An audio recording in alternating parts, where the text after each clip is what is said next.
tem muita gráfica que enxergou no setor educacional uma oportunidade, principalmente com o fim de setores que usavam muito materiais gráficos e foram encerrando. Então, principalmente as gráficas muito grandes, elas viram no setor de educação uma oportunidade e foram enveredando para esse segmento. A Casa da Gráfica é exatamente o contrário. Assim, a gente era zero gráfica, nunca imaginei ter uma gráfica. Eu trabalho com educação a minha vida inteira. Eu brinco que assim, eu cursei engenharia, eu nunca fui um engenheiro, nunca trabalhei, não fiz estágio, nada. Eu cursei engenharia, mas logo no primeiro período ali eu já comecei a dar monitoria em cursinhos. No quarto período eu já estava dando muita aula. E aí eu entrei para educação para nunca mais sair. Assim. Foi paixão mesmo, é algo que hoje eu tenho muito claro para mim, que é meu propósito de vida. É o que eu acredito, é a única forma para mim de mudar uma sociedade. Então eu trabalhei por 15 anos como professor, fui coordenador de escola, diretor de escola, até que em 2008, aí obviamente que esses 15 anos que eu falei como professor, que eu não sou tão velho assim, né? Engloba o tempo que eu dei aula no meu cursinho. Mas em 2008 a gente fundou um cursinho, né?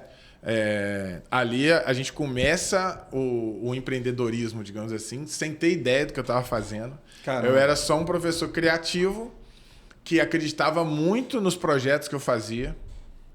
E eu fui pela dor mesmo. Eu fazia muito projeto paralelo às minhas aulas, sabe? Então, assim, eu fazia oficina, eu era professor de matemática, então eu fazia oficina de matemática, aulão de exercícios, aulão do Enem, aulão do cursinho e tal, enfim, fazia um monte. E eu fazia isso em parceria com uma escola onde eu trabalhava. Ah, sim.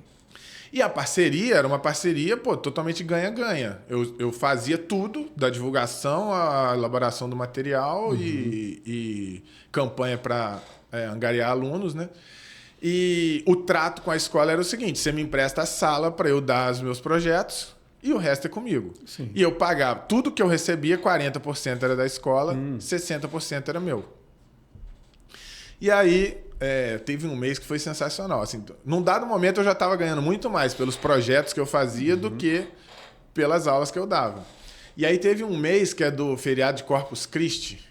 É maio, Corpus Christi? Acho que é maio. Né? Logo depois ali É no começo do ano, agora eu não sei a data. É o primeiro semestre ali. Tinha sido um mês incrível. E aí eu e a Sueli programamos uma viagem, porque eu ia receber um bom dinheiro, nunca vou esquecer. Tinha dado em torno de 25 mil reais de faturamento dos projetos.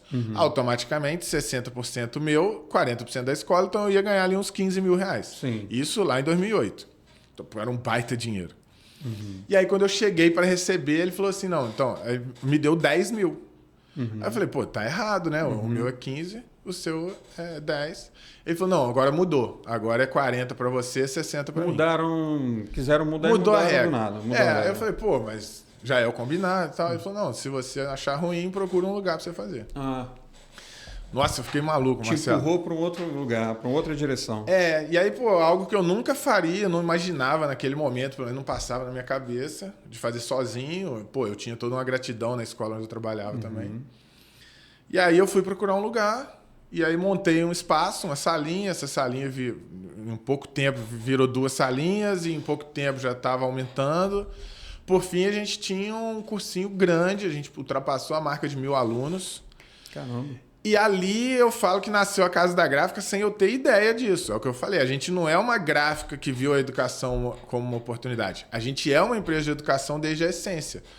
Porque quando eu montei o Integral, que era o meu cursinho, a certeza que eu tinha é que eu queria um material de qualidade. Assim, porque eu tinha dado aula em muitos lugares. E assim, das escolas mais baratas às mais caras, o material era muito ruim.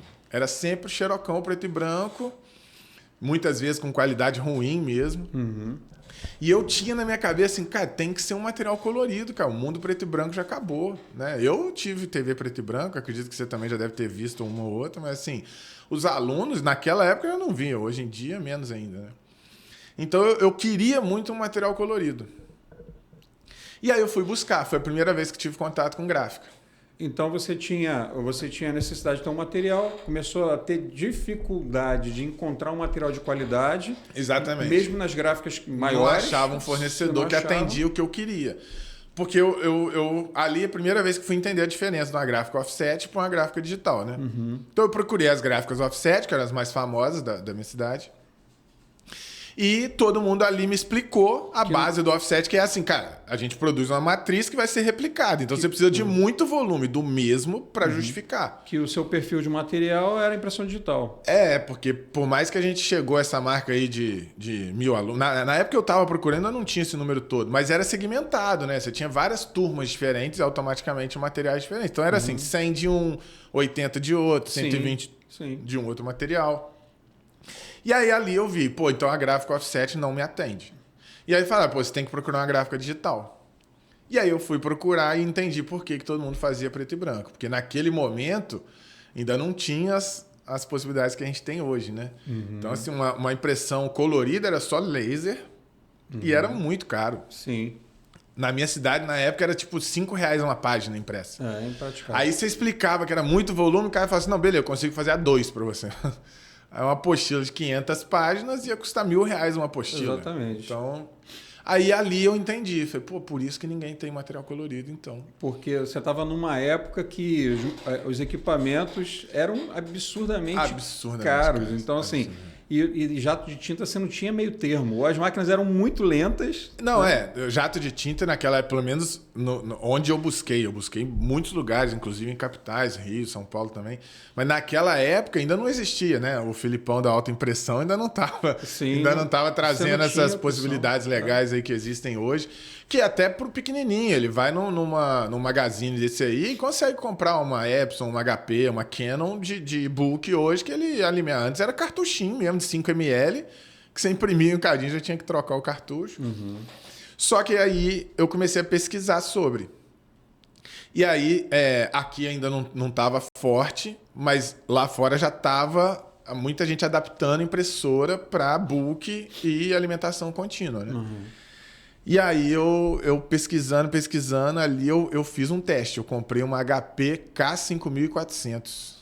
Não sei se você... Uma preta. Uma pequenininha HP, não fazia frente e verso. Aí eu comprei uma maquininha daquela, consegui os cartuchão para fazer alimentação e produzir o material do cursinho. E aí tu imprimia nessa maquininha. Conseguiu imprimir tudo nessa maquininha? Marcelo, foi uma loucura, cara.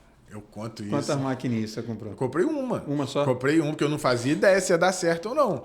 Eu falei, cara, eu vou comprar uma para testar. E ela não fazia o frente e verso. Aí tu passava um lado, depois virava. Cara, que loucura que foi essa época. Eu morava num quarto de sala. Minha esposa vai... Quase o meu divórcio saiu ali.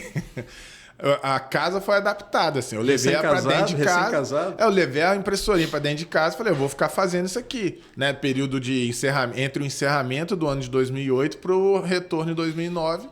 Foram ali cerca de quase 2 meses para produzir o material. Falei, cara, eu vou fazer material colorido.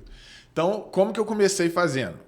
Por exemplo, da apostila de 500 páginas. Eu pegava e mandava imprimir de 1 a 500 só as páginas pares. Depois voltava com a ímpar. E aí eu virava e falava, agora eu vou as ímpares. Só que qual que era o problema disso? Atolamento. Ou atolamento, dupla. exatamente, folha dupla. Aí quando eu pegava, tinha passado folha dupla, eu falei, cara, perdi a apostila inteira.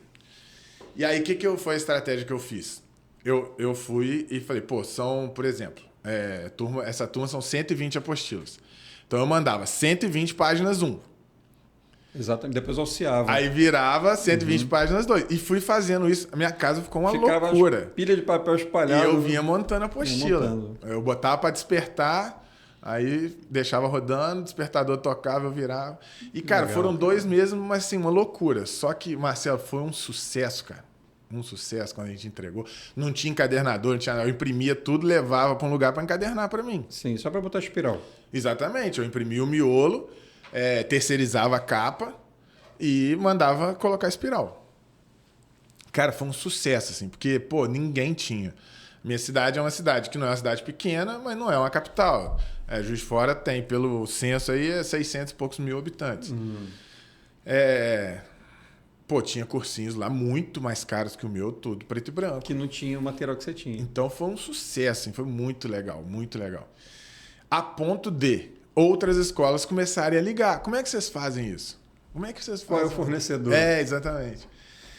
E aí, por isso que eu falo que a Casa da Gráfica nasceu ali. porque por mais que eu não tinha nenhuma ideia do que eu estava fazendo no sentido de objetivo, não foi intencional assim, eu quero criar uma gráfica.